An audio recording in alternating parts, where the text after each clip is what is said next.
દીકરો હો અમારો દીકરો છે આમાં મોટો રહ્યો એ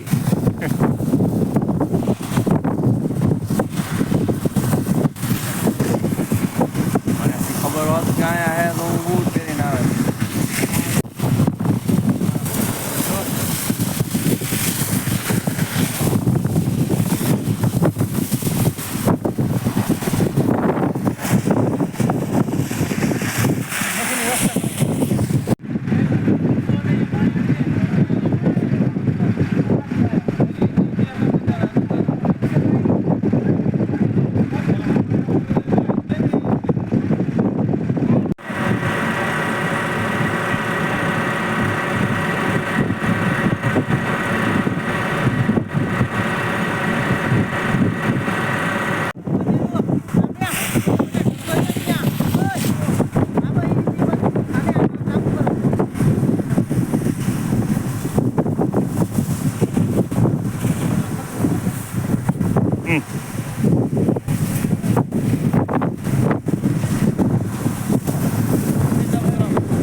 મુકામે ફોન આવતા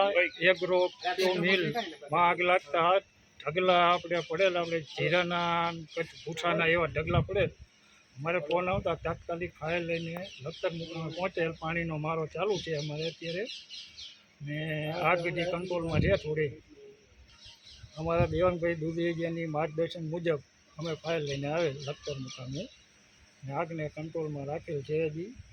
આગ કંટ્રોલમાં છે જાજુ છે નહીં પણ 3 ફાયર ફાઇટરો સાથે અમે માણસોને લઈને આવેલ છીએ લખતર અમદાવાદ હાઈવે ઉપર જે જેકે ફ્યુલ એટલે કે જેકે એગ્રો ફ્યુલ નામની એક કંપની આવે છે આ કંપનીની અંદર વ્હાઇટ કોલ બનાવવામાં આવે છે આ વ્હાઇટ કોલ બનાવવા માટે થઈ તેઓએ મોટી સંખ્યાની અંદર પોતાની ફેક્ટરીની અંદર જીરા સહિતના જે ભૂસું હોય તે ભૂસુંને ભેગું કરવામાં આવેલ છે આજ બપોરના સમયે અચાનક જ તેની અંદર આગ લાગી ગઈ હતી અને આ આગની જાણ સુરનગર ફાયર ફાઇટર ટીમને કરવામાં આવતા દેવાંગભાઈ દુધરેજિયા સહિતનો સ્ટાફ તે હાલ જેકે ફ્યુલ કંપની અંદર પહોંચી ગયો છે અને તે 3 ફાયર ફાઇટર સાથે આગ બોલાવવાનો સતત પ્રયાસ કરી રહ્યા છે અને તેઓને અહીંયા પાણીની પણ તકલીફ પડી રહી છે તે માટે થઈ અને તેઓ લખતર નજીકમાં જે જગ્યાએથી પાણી ભરવાની થાય તે જગ્યાએ તેઓ પાણી પણ ભરવા આવી રહ્યા છે અને સતત તેઓની કામગીરી સતત ચાલુ છે આપણે ફાયરના જે કર્મચારી અને અધિકારીઓ છે તેમને બિરદાવીએ કે તેઓ આ ધોમધકતા તાપમાં ગરમીની અંદર જે આગ લાગેલી છે ત્યાં પણ આ ગરમી છે તેને ઓલવવાનો સતત પ્રયાસ કરી રહ્યા છે વિજય જોશી લખતર ન્યૂઝ ગુજરાત।